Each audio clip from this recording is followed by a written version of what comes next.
మీకు అధికారం కావాలేమో రౌడీజం చేయడానికి, మాకు అధికారం కూడా అవసరం లేదు. జగనన్న సైగ చేస్తే చాలు. కానీ మాకు విలువలు ఉన్నాయి, క్రమశిక్షణ ఉంది. అందుకే జగనన్న 5 సంవత్సరాలు లా అండ్ ఆర్డర్ని ఎంత జాగ్రత్తగా రాష్ట్రంలో చూసుకున్నారో మీ అందరికీ తెలుసు. ఎవరి మీద తప్పుడు కేసులు పెట్టలేదు, ఎవరిని హింసించలేదు, ఎవరి ఇంటి మీద దాడి చేయలేదు.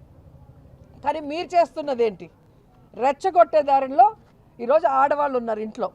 అంబటి గారు వైఫ్, పిల్లలు, అల్లుడు, మనవరాళ్ళు ఇలా పగలగొట్టి ఇంట్లో దూరేసి వాళ్ళు ఏదైనా చేస్తే పోలీసులు నించొని చూస్తున్నారు. పోలీసులకు జీతాలు ఇచ్చేది ఎవరు? తెలుగుదేశం పార్టీ వాళ్ళు, జనసేన వాళ్ళ? ప్రజల పన్నులతో కదా వీళ్ళకి జీతాలు ఇస్తున్నారు. మరి ఏదైనా ఇన్సిడెంట్ జరిగినప్పుడు ఇమీడియట్గా రియాక్ట్ అయ్యి వాళ్ళని కాపాడాల్సిన బాధ్యత పోలీసులకు ఉందా లేదా? ఫోన్ చేస్తే ఎస్పీ ఫోన్ ఎత్తాడు, పోలీసులు ఇక్కడ నించుంటారు. మన వాళ్ళు వచ్చి పోలీసులు ఏంటి సార్ ఇంత జరుగుతుంటే అని చెప్పి ఫోన్ చేసి అడిగితే మాకు ఇన్స్ట్రక్షన్స్ రాలేదు అంటే, దాడి చేయడానికి ఇన్స్ట్రక్షన్స్ ఇచ్చారు, వీళ్ళని చూస్తూ ఉండమని ఇన్స్ట్రక్షన్స్ ఇచ్చారు. కానీ ఆ దాడిలో ఎవరైతే బాధితులుగా ఉన్నారో వాళ్ళని కాపాడమని ఇన్స్ట్రక్షన్స్ రాలేదంట. ఇంతకన్నా పోలీసు వ్యవస్థకి ఏదైనా సిగ్గుచేటు ఉందా అని అడుగుతున్నా.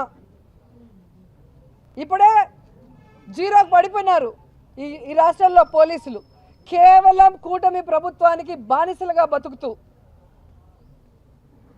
ఈరోజు ఎంత చెడ్డ పేరు తెచ్చుకుంటున్నారు.